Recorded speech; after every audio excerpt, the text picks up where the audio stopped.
So this is going to be like a deep idea about the shaman, right?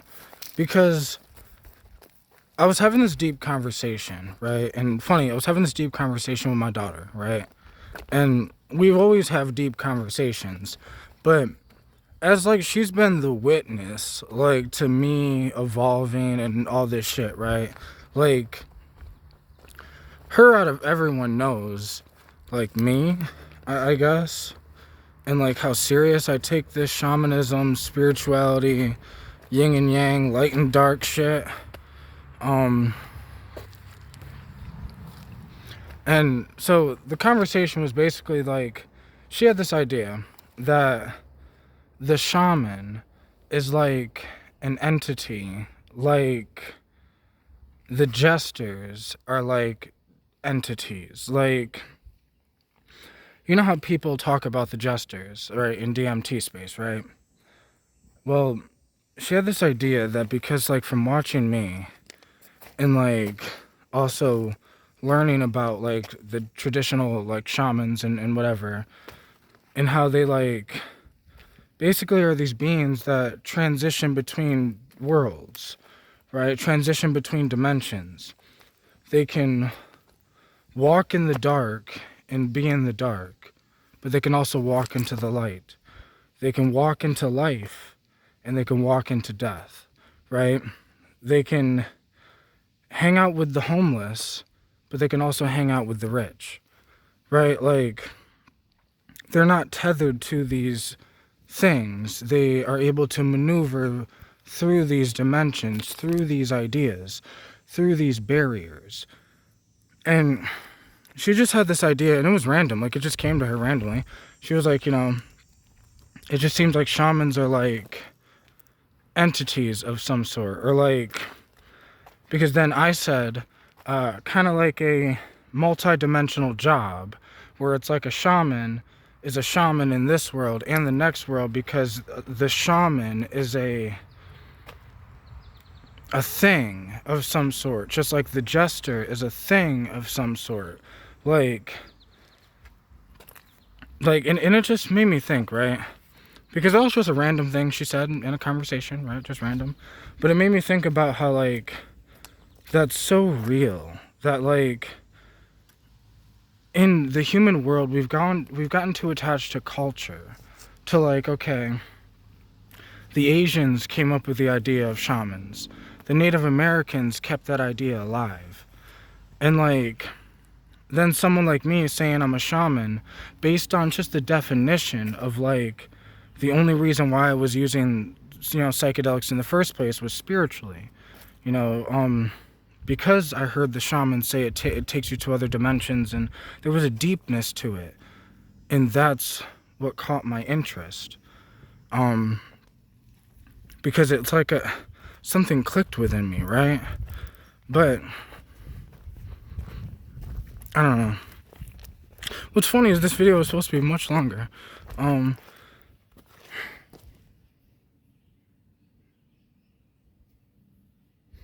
Because I don't really know what else to say. Because, like, I just kind of wanted to document that, like, it was kind of her idea that this came from. But, like, then I had this idea of the fact that she doesn't even know what an archetype is. Like, she's never heard that word, archetyped, before. But yet, she described it like, the shaman is like an entity, like the jester is like an entity, where some people say the jester is like an archetype, where I say it's like an archetype. I think it's both. I think these things are archetypes, but these things are actual things. They can solidify. An archetype is like an idea. When it becomes an entity or a thing, it's solidified. So, like, I'm solidified as a shaman. Like, it's what I am. Like, if somebody can convince you that that's not what you are, then you're not solidified into what you are. Then it's just an idea of what you think you are. But it's not solidified, right?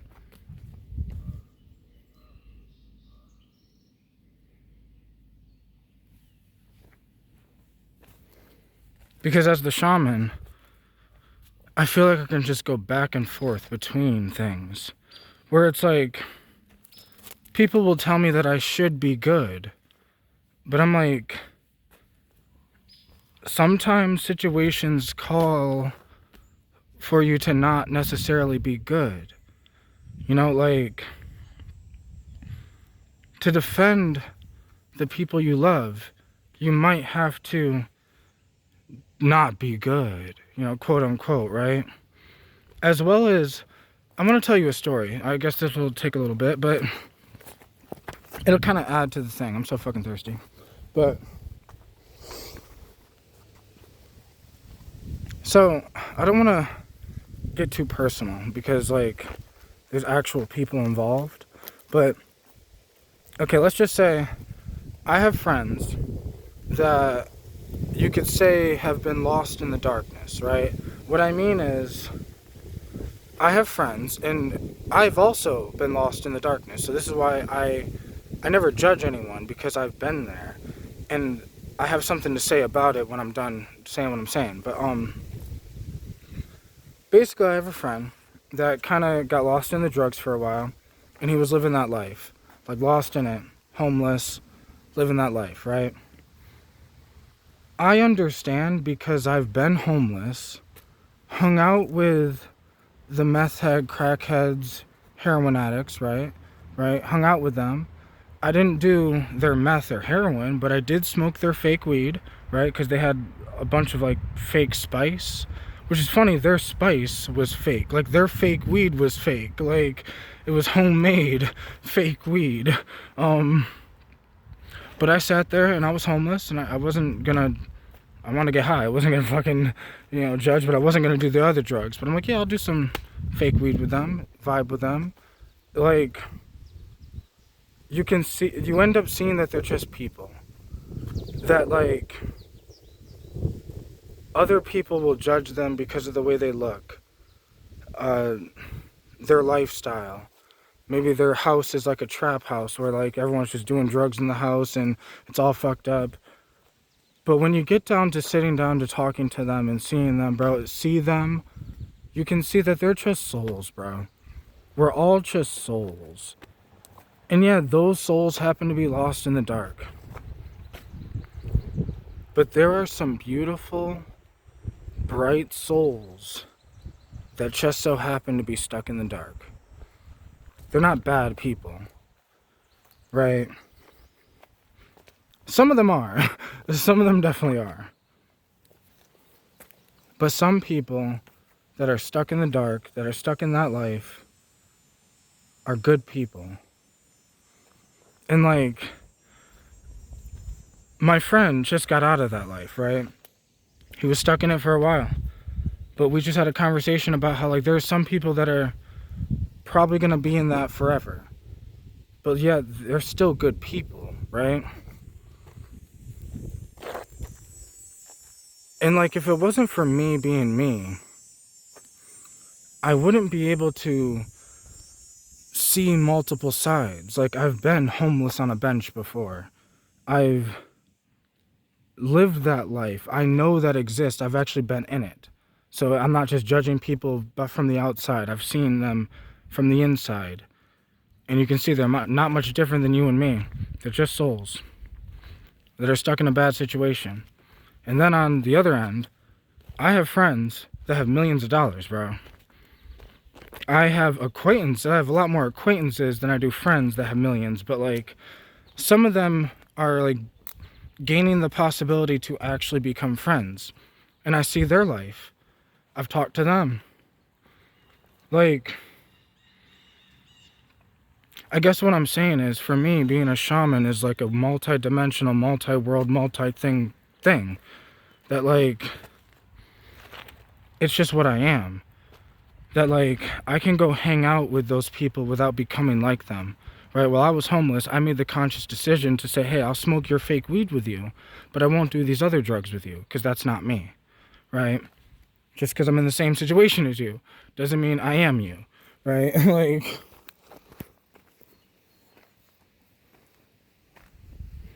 just like, if I actually get my hands on some real money, just because that's whatever, that doesn't mean I'm not me.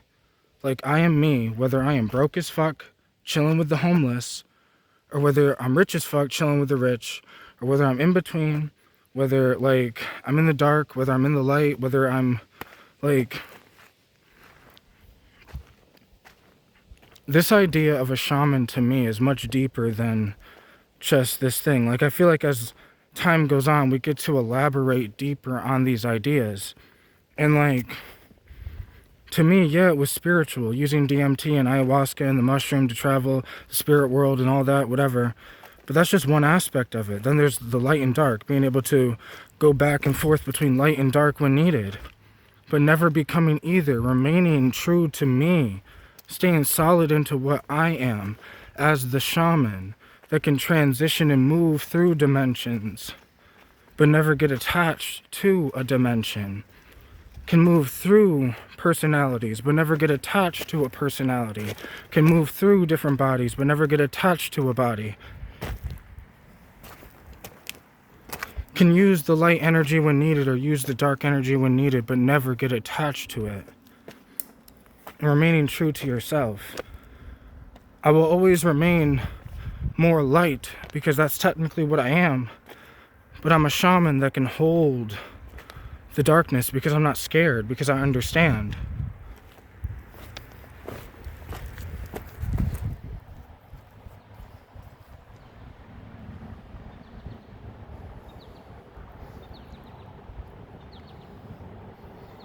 This shit is much deeper than just using ayahuasca and giving it to people, or using DMT and giving it to people and traveling the spirit world, because you can master being a shaman.